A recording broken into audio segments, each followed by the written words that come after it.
Hello दोस्तों, how are you. This side Gurcharan. तो आज तो रिजल्ट की सारी झड़ एकदम से झड़ी लगी पड़ी है। सारे रिजल्ट आज ही इन्होंने डिक्लेयर कर दिए। मार्केट के धुरंधरों के रिजल्ट आ चुके हैं। और अभी आपसे मैं डिस्कस करूंगा बजाज फाइनेंस का रिजल्ट है। रिजल्ट तो देखो, इन्होंने जिस तरह से पेश किया है वो तो एक मतलब उलझा दिया हुआ है इन्होंने बजाज फाइनेंस का रिजल्ट। तो उसी के रिलेटेड मैं आपसे डिस्कस करूंगा। थोड़ा मेरे पास टाइम शॉर्ट था, इसीलिए मैंने आज थोड़ी वीडियो लेट बनाई, वरना ये सारा कुछ मैं आपको पहले ही अपडेट कर देता। उससे पहले मेरी ये देख लो, आज कम से कम 10 कॉल्स मैंने बुक की हैं आज। निफ्टी भी 11,100 पे बाई करवाई थी, 11,170 पे जाके हमने बुक कर ली 2 बार।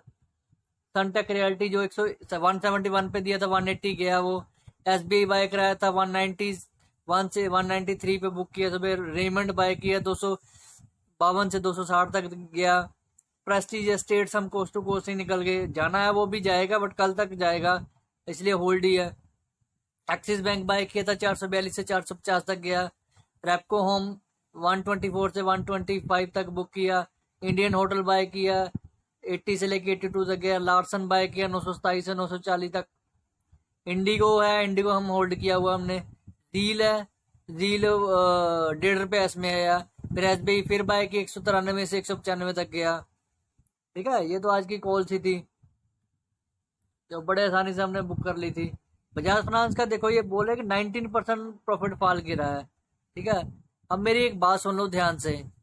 बजाज फिनसर और बजाज फाइनेंस दोनों मार्केट के ये लंका के एक रावण है, एक कुंभकर्ण है। मैं आपको साफ बता रहा हूँ, जिस दिन ये अपने आतंक पे आ गए, मार्केट को इन्होंने ही हिलाना है। मैं पहले बोल रहा हूँ, एक रावण है, एक कुंभकर्ण है। ठीक है, जो फिनसर वह रावण है, ये बजाज फाइनेंस कुंभकर्ण है। ये मैं पहले बोल रहा हूँ। और इसमें अगर मैंने बजाज फिनसर्व का आपको बता दिया 6150 मैंने आपको बता दिया, अगर वो ब्रेक कर गया तो वो गिर जाएगा। ठीक है, वही उसका लास्ट उसकी सीढ़ी है उसकी बस। बजाज फाइनेंस का अभी आपको मैं लेवल बताऊंगा। तो 19% ये बोल रहे हैं कि प्रॉफिट गिरा है, 960-62 करोड़ तक आया। न्यू लोन डाउन 76%, जो नए लोन है वो भी डाउन। आपको पता ही, मैं भी कल बजाज फिनसर्व के ऑफिस में गया था। मैंने बोला वैसे ही मेरे किसी दोस्त को लोन चाहिए था, मैंने उनको बोला भाई लोन मिल जाए। उन्होंने साफ साफ मना कर दिया कि 1 महीने तक हम किसी को भी लोन नहीं दे रहे हैं। बजाज फिनसर्व वालों की साफ मेरी वर्डिंग है उनके साथ। जब वो लोन ही नहीं दे रहे हैं तो उनकी आमदनी क्या होगी। तो हर बंदा नए लोन देने, हर कंपनी नए लोन देने से डर रही है। ये सिचुएशन ही इस तरह की आई है, फिर भी ये प्रॉफिट ऐसे बढ़ा बढ़ा के पेश कर रहे हैं। तो बाकी आगे डिस्कस करते हैं। मैं खुद कल गया था, मेरे को पता है बजाज फिनसर्व वालों की यही वर्डिंग है। और 19% ये डिक्लाइन हुआ है। और उसके बाद आगे देखो, कंसोलिडेटेड प्रॉफिट डब 962 करोड़ तक आया है, जबकि लास्ट क्वार्टर में 1195 करोड़ था। Consolidated net interest income income इनकी बढ़ी है 12%। ठीक है जी, सेल्स से इन्होंने की होगी बट फ्रेश लोन शायद ना दे रहे हो ये। Business operation financial year 21 consider impact by COVID-19 pandemic and consequent lockdown which remained for the most. ये तो सारी इन्होंने कमेंट्री की है। Has resulted a significant lower business acquisition and constraints on recovery of overdues from customers. Bajaj Finance and its BSE filing.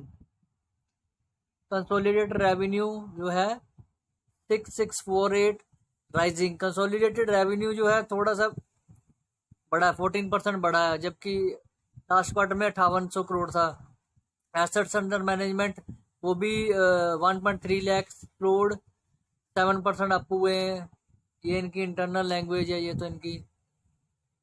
Loan losses and provision for the Q1 financial year was 1686 crore which increased significantly compare to 551 crore. Provision इन्होंने बहुत ज्यादा बढ़ा दी है। ठीक है, but ये provision मार्च 2020 के comparatively कम है। ये ठीक है, बढ़ाई है इन्होंने, ठीक है। इसी प्रोविजन की वजह से इनका जो इन्होंने अभी प्रॉफिट तो शो किया ही है, मैं पहले बोल रहा हूँ, प्रॉफिट तो उन्होंने कम शो कर दिया है, क्योंकि ये प्रोविजन बहुत ज्यादा बढ़ा दी है। जबकि 500 550 करोड़ थी लास्ट क्वार्टर में, अपना जून 2019 में थी, तो कम से 1100 करोड़ तो प्रोविजन बढ़ा दी, जिसकी 1100 करोड़ प्रोविजन बढ़ाने के बाद भी इनका प्रॉफिट सिर्फ और सिर्फ कितना, मैंने बोला था पहले जो दिखाया था आपको, कितना परसेंट फॉल हुआ है, 19% फॉल हुआ। तो इतनी दिक्कत वाली बात नहीं होनी चाहिए इस शेयर में, ठीक है। अगर मैं 1100 करोड़ दिखाता हूँ प्रोविजन एक्स्ट्रा, तो उसकी वजह से सिर्फ मेरा 19% कम हुआ है, तो कोई इतनी ज्यादा दिक्कत वाली बात नहीं होनी चाहिए। आपको लेवल बताऊंगा मैं, अगर वो ब्रेक कर गया फिर तो दिक्कत ही दिक्कत है, मैं पहले बोल रहा हूँ आपको।